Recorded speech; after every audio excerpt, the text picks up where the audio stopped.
కానీ మీరు దేవుళ్ళు అంటున్నారే. బ్రహ్మ తన కూతుర్ని పెళ్లి చేసుకొని మనిషిని కన్నాడు, కన్నబెట్టిన పెళ్లి చేసుకొని, దానికి ఏం సమాధానం చెప్తారు మీరు? అది తప్పే కదా. అందరికీ జై శ్రీరామ్.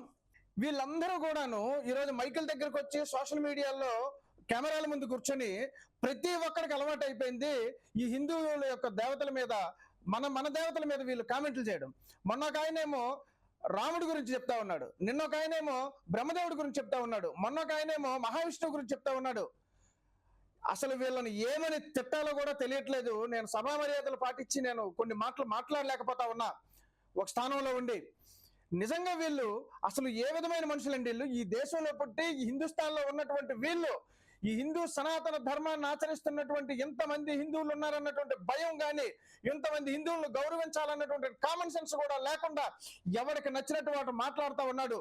ఏం తెలుసురా మీకు ఈ వేదాల గురించి? ఏం తెలుసురా మీకు మా సనాతన ధర్మం గురించి? ఏమి తెలుసు మా శాస్త్రాల గురించి?